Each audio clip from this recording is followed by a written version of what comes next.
빌립보서 4장 1절로 9절 말씀으로 예수님 안에 굳건히 서라. 예수님 안에 굳건히 서라. 이 같은 제목으로 말씀을 전하도록 하겠습니다. 한 주간 빌립보서를 묵상을 했는데요. 빌립보서 누가 썼습니까? 바울이 썼죠? 어디에 썼습니까? 로마 감옥에서. 누구한테 썼습니까? 빌립보 교회 성도들을 향해서. 사도행전에 보면 바울이 아시아 선교를 하려고 하다가 하나님이 막으시죠. 근데 환상 가운데 어디에서 와서 나를 도우라고 사람들이 부탁을 해요? 유럽의 마게도냐 사람이 어서 와서 나를 도우라, 이런 환상을 봅니다. 그래서 하나님이 유럽의 복음을 전하려고 하시는구나. 그래서 마게도냐 지역으로 딱 갔는데 거기에 첫 성이 어떤 성이었죠? 나의 면류관인 성도들, 사랑하는 성도 여러분. 참 이 표현이 바울의 표현이지만 이게 또 누구의 표현일까요? 우리를 바라보시는 예수님의 마음인 줄로 믿습니다. 예수님의 마음. 이 예수님의 마음이기 때문에 예수님 어떤 마음이 있겠어요? 다 주님 안에 굳건히 서서 어디까지 완전히 들어가야 된다? 천국에 완전히 들어갈 때까지. 또 부활의 축복을 받을 때까지, 영원한 천국의 축복을 받을 때까지 이 세상에서 고난도 있고 시련도 있고 환난도 있고 어려움도 있고 갈등도 있지만 그럼에도 불구하고 예수 그리스도 안에 굳건히 살아. 왜요? 문제가 많고 시련 많아도 예수 그리스도 안에 굳건히 서 있으면 구원받게 될 줄로 믿습니다. 천국의 영생을 얻는다는 거예요. 부활의 축복을 받는다는 거예요. 참 그래요. 우리 참 형수님도 그랬는데 우리 다섯째 형수님이, 여섯째 형수님이구나. 여섯째 형수님이 교회를 다니는데 이 형님이 그냥 얼마나 속을 새기는지 하여간 마귀짓을 한다는 거예요. 근데 만사가 귀찮아가지고 교회를 안 간다고. 그럴 수 있어요. 그러나 그럼에도 불구하고 주님 안에 굳건히 서 있어야 된다. 왜? 그래야 구원받기 때문에. 그래야 천국 가기 때문에. 그래야 부활의 축복을 받기 때문입니다. 신앙생활 하다가 예수님 믿다가 이것도 힘들고 저것도 힘들고 만사가 귀찮아가지고 다 귀찮아하고 믿음 포기해버리면 어떻게 돼요? 구원을 잊어버리는 거예요. 천국 못 가는 거예요. 부활의 축복 못 받는 것입니다. 지옥의 저주를 향해서 가게 되는 것입니다. 그래서 우리는 끝까지 승리하는 신앙생활을 하려면 어떻게 해야 된다? 예수님 안에 굳건히 서 있어야 된다. 예수님 안에 굳건히 서 있어야 승리하는 신앙생활을 할 수 있다는 것입니다. 그래서 오늘 말씀은요, 우리가 어떻게 예수님 안에서 굳건히 서 있을 것인가, 어떻게 하면 예수님 안에서 굳건히 서 있는 신앙생활을 할 수 있나, 그것을 말씀해 주고 있습니다.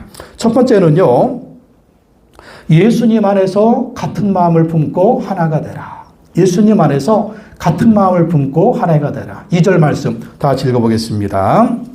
나는 유오디가에게 권면하고 순두계에게도 권면합니다. 주님 안에서 같은 마음을 품으십시오.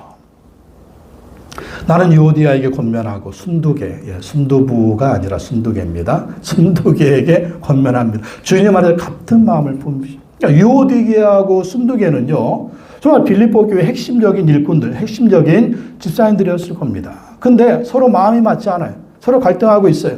아마 교회 일, 주님의 일을 하다가 의견 충돌이 있었겠죠. 의견 충돌이 있으니까 이것 때문에 서로 갈등하고 싸우니까 어떻게 돼요? 교회가 그냥 편안하지 않은 거예요. 또 초신자들도 들어올 텐데 이것 보고 좋아하겠습니까? 그러니까 주님 안에서 같은 마음을 품고 하나가 돼야 된다. 또 교회가 이렇게 혼란스러우면요, 정말 우리가 믿음 생활, 신앙생활 하는 것도 혼란스러워요. 편안하지가 않죠. 그래서 예수 그리스도 안에서 굳건하게 서 있으면 어떻게 된다? 주님 안에서 같은 마음을 품고 하나가 돼야 된다라는 것이죠. 우리가 신앙생활 하다 보면, 교회를 하다 보면 부딪힐 때가 있어요. 마음이 안 맞을 때가 있어요. 그래도 우리는 예수 그리스도 안에서 한 마음을 품어야 돼요. 한 마음을 품고 예수 그리스도 안에서 하나가 되도록 노력을 해야 됩니다. 그래야만이 교회 공동체가 편안한 거예요. 또 성도님들이 신앙생활 할 때 편안하다라는 것입니다. 그래서 바울은요, 다른 사람에게 중재를 요청하고 있습니다. 3절 말씀 다 읽어보겠습니다. 그렇습니다. 나의 진정한 동지여, 그대에게도 부탁합니다. 이 여인들을 도와주십시오. 이 여인들은 글레멘도와 그 밖에 나의 동역자들과 더불어 복음을 전하는 일에 나와 함께 애쓴 사람들입니다. 그들의 이름은 생명책에 기록되어 있습니다. 그러니까 나의 진정한 동지여, 그대에게도 부탁해. 이분이 누군지는 몰라요.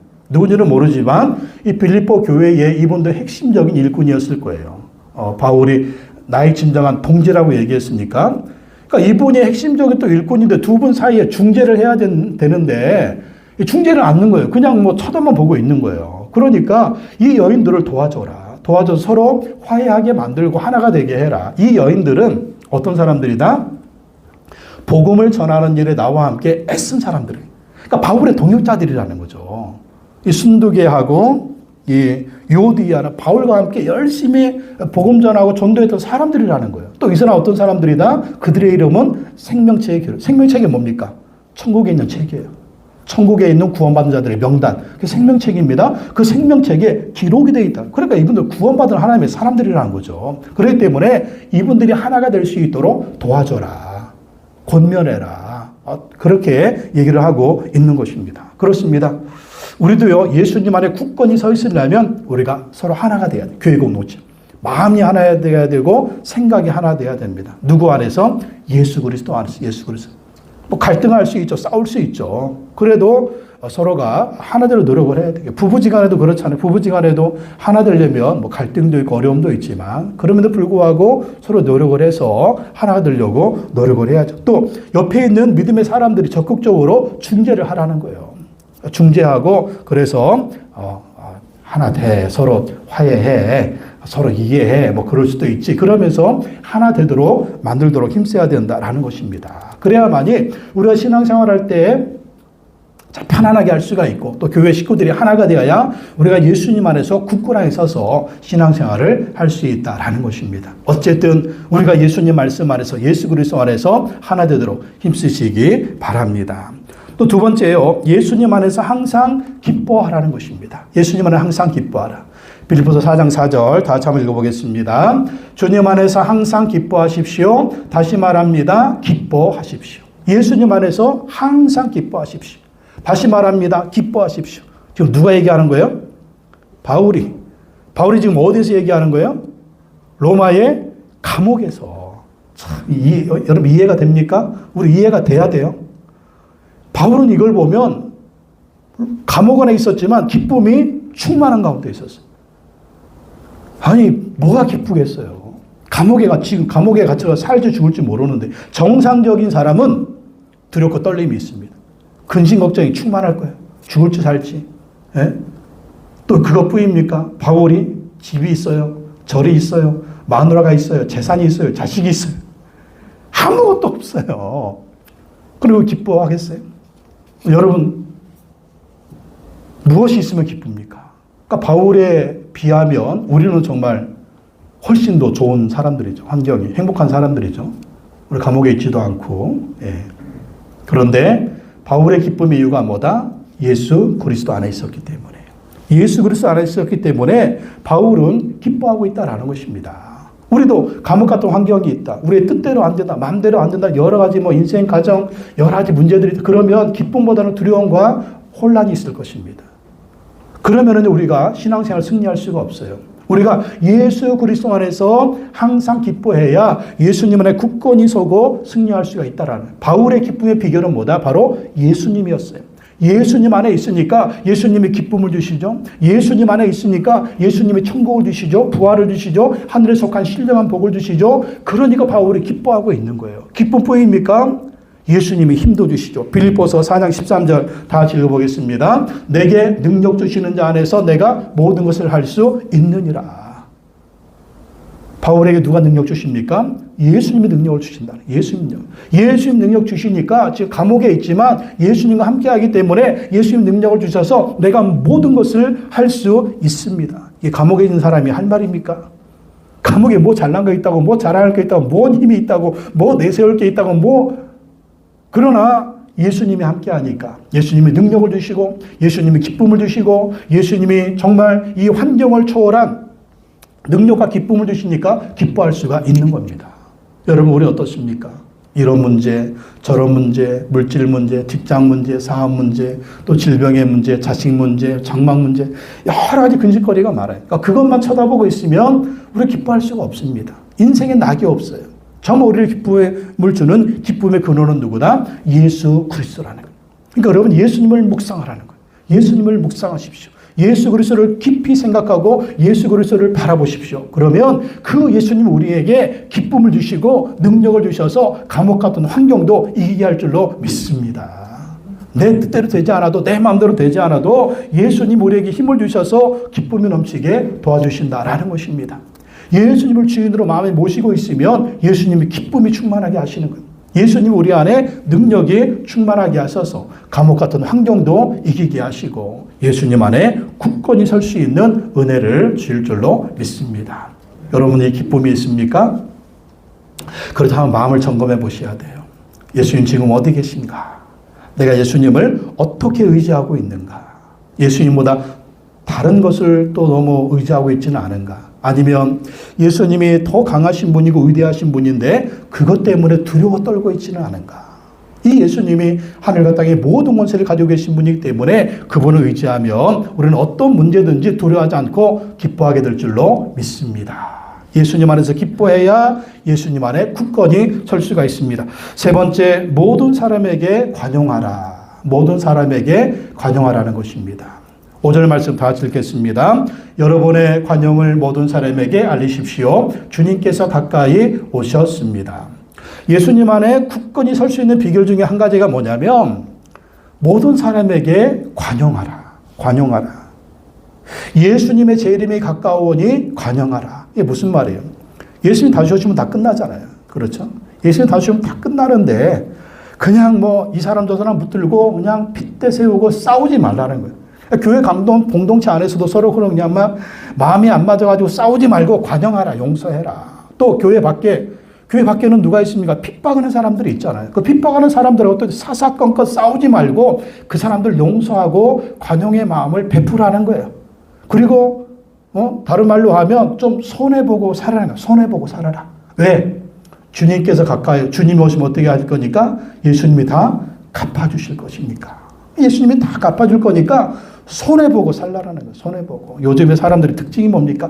손톱만큼도 손해보기 싫어가지고 그냥 조금만 막 핏대 세우면서 막 소리 지르면서 막 갑질하고 이 얼마나 많아요. 요즘 젊은 애들 부부 사이들도 그냥 엑셀 부부라고 그래가지고 엑셀을 쫙 짜고 한 가지만 안 지켜도 너무 못 살이. 이래가지고는 안 된다는 거죠. 예수 믿는 사람들도 이러면 안 된다. 교회 안에서도 관용을 베풀고 또 교회 밖의 사람들하고도 관용을 베풀어야 예수님 안에 굳건히 서 있을 수 있다라는 것입니다. 그래서 끝까지 승리하는 믿음 생활을 할 수 있다는 거예요. 이 관용을 누가 베푸셨어요? 우리 예수님이 베푸셨죠.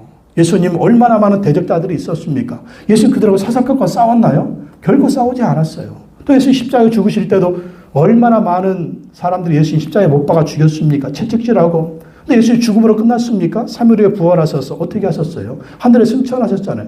아들 하나님의 권세를 예수님이 가지셨잖아요. 그렇다고 예수님이 보복하셨나요? 빌라도 너 이리 와, 이것들. 종교 지도자들 너희도 이리 와, 이것들 막 그렇게 했습니까? 아니죠. 관용하시고 용서하셨습니다. 그러니까 예수님은 그러면서 사명에 집중하신 걸 볼 수가 있어요. 사명에 집중하시고 구원의 길을 걸어가신 것을 볼 수가 있습니다. 이게 예수님이 보여주신 거예요. 또 바울도 마찬가지죠. 바울도 감옥에 갇혀 있잖아요. 바울은 누굽니까? 로마 시민권자예요. 로마 시민권자니까 자기를 고발한 유대인들 얼마든지 고발할 수가 있어요. 근데 고발하지 않습니다. 바울이 감옥에서 4년 있습니다. 이스라엘 가이사랴 감옥에서 2년 있고요. 또 로마의 감옥에서 2년 있어요. 4년 동안 억울하게 감옥에 갇혔는데 용서합니다. 관용을 베풉니다. 뭔 말을 생각합니까? 오직 사명만을 생각하는 거예요. 이것을 통해서 무엇을 합니까? 예수님의 복음을 전하잖아요. 예수님 복음 전하고 총독에게 복음 전하고 또 그 바울을 지키는 로마의 친위대들에게 복음을 전하고 또 어제 빌립보서 말씀을 본 것처럼 황제 집안에 있는 사람들이 무난합니다. 이렇게 얘기하잖아요. 그러니까 황제의 집안의 사람들에게 복음을 전하. 이 모든 것을 통해 가지고 하나님 주신 사명을 이루는 집중하는 그런 것을 볼 수가 있습니다. 그러니까 우리도요, 뭐 교회 안에서 교회 밖에서 핍박하는 사람들 사사건건 싸우지 마십시오. 싸우지 말고 용서하고 관대하게 관용을 베풀고 그렇게 좀 손해 보십시오. 그래야 예수님 안에서 굳건하게 신앙생활을 할 수가 있다라는 것입니다. 뭐 가정에서도 마찬가지예요. 부부지간에도 우리가 하여간 좀 손해보고 좀 관대하게 좀 관용을 베풀면서 그렇게 사십시오. 그러면 이제 부부지간이 행복할 거예요. 예. 조금 잘못하면 그냥 빗대셔가지고 네가 잘했니 내가 못했니 그러지 말고 예수님의 사람들은 관용을 베푸는 사람입니다. 이것이 바로 예수님이 보여주신 모습이고 사도 바울이 보여준 모습이다. 관용하는 삶을 살 때 예수님 안에서 굳건히 서서 신앙생활을 할 수가 있다라는 것입니다. 또 네 번째, 염려하지 말고 기도하라. 염려하지 말고 기도하라. 6절 7절 다시 읽어보겠습니다. 아무것도 염려하지 말고 모든 일을 오직 기도와 간구로 하고 여러분이 바라는 것을 감사하는 마음으로 하나님께 아뢰십시오. 그리하면 사람의 헤아림을 뛰어넘는 하나님의 평화가 여러분의 마음과 생각을 그리스도 예수 안에서 지켜줄 것입니다. 하나님의 평화. 지금 바울 안에는 뭐가 충만합니까? 하나님의 평화가 충만한 거예요. 참, 감옥에 있는 사람이 어떻게 이렇게 평안할까? 예. 이유는 한 가지죠. 아무것도 염려하지 말고 모든 일을 오직 기도와 간구로 하고 여러분이 바라는 것을 감사하는 마음으로 하나님께 아뢰십시오. 참, 우리가 감옥에 있다. 그는 얼마나 걱정, 의심이 많겠어요. 근데 그것을 어떻게 해라? 하나님께 기도하고 하나님께 간구하고 또 여러분이 바라는 것을 감사하는 마음으로 하나님께 아뢰라. 사실 우리가 이런 상황 되면 원망이 나오겠죠. 불평이 나오겠죠. 짜증이 나오겠죠. 이러면요, 믿음 떨어져요. 예수님을 굳건히 서 있을 수가 없어요. 염려가 올수록, 근심이 올수록, 걱정이 올수록 정말 우리가 예상치 못했던 어려움 만났을 때 어떻게 되느냐? 기도하고 간구하고 하나님께 아뢰라. 원망하지 말고 불평하지 말고 감사하는 마음으로 하나님께 감사하는 마음으로. 그러면 사람의 헤아림을 뛰어넘는 하나님의 평화가, 하나님의 평안이 여러분의 마음과 생각을 그리스도 예수 안에서 지켜줄 것입니다. 참 희한해요. 기도하면은요, 여전히 문제가 많은데, 여전히 시험거리는 그대로 있는데 마음이 평안합니다. 희한해요. 왜 그럴까요? 하나님 우리의 마음을 붙들어 주시니까. 우리가 걱정하고 근심하는 그 문제들도 하나님이 다 주관하고 계신 줄로 믿습니다. 하나님 다 주관하고 있는 거예요. 그러니까 바울이 감옥 안에서 이러한 마음으로 기도했죠. 이러한 마음으로 찬양했죠. 이러한 마음으로 하나님 의지하니까 하나님 그 마음에 평화를 주시는 거예요. 그 나중에는 로마에서 석방이 돼서 로마의 복음을 전하지 않습니까? 그럼 그렇습니다. 염려에 사로잡히면 안 돼요. 근심에 사로잡히면 안 돼요. 염려하고 근심이 올 때는 뭐 할 때다? 그때는 기도할 때입니다. 기도하고 기도해야 하나님의 평화가 우리 가운데 충만해서 예수님 안에 굳건히 설 수 있는 신앙생활을 할 수가 있다는 것입니다. 요즘 여러분의 염려 뭐예요? 여러분의 걱정이 무엇입니까? 뭐가 걱정되고 뭐가 근심되고 뭐가 두려워요? 그걸요 기도 제목으로 바꾸세요. 기도 제목으로 바꾸세요. 사업이 걱정입니까? 기도 제목으로 바꾸십시오. 가정의 문제가 걱정입니까? 기도 제목으로 바꾸십시오. 내 안의 질병이 문제입니까? 기도 제목으로 바꾸십시오. 기도하고 기도하면 반드시 하나님이 합력해서 선을 이루실 줄로 믿습니다. 마지막으로 다섯 번째, 배운 대로 실천하라. 배운 대로 실천하라. 8절 9절 한번 다시 읽어보겠습니다. 8절 시작. 마지막으로 형제자매 여러분, 무엇이든지 참된 것과 무엇이든지 경건한 것과 무엇이든지 옳은 것과 무엇이든지 순결한 것과 무엇이든지 사랑스러운 것과 무엇이든지 명예로운 것과 또 덕이 되고 칭찬할 만한 것이면 이 모든 것을 생각하십시오. 뭐예요? 이렇게 살라라는 거예요. 그러니까 옛날에는 우리가 어땠어요? 참된 것, 거짓, 나한테 유익되는 것 선택했죠. 이제는 참된 것을 선택해라. 또 경건한 것. 옛날에는 경건한 것 선택했습니까? 아니면 내 마음의 쾌락을 선택했습니까? 쾌락을 선택했죠. 이제는 경건한 것 선택해라. 또 무엇인지 옳은 것, 옳지 않은 것. 또 이 기준이 뭐였어요?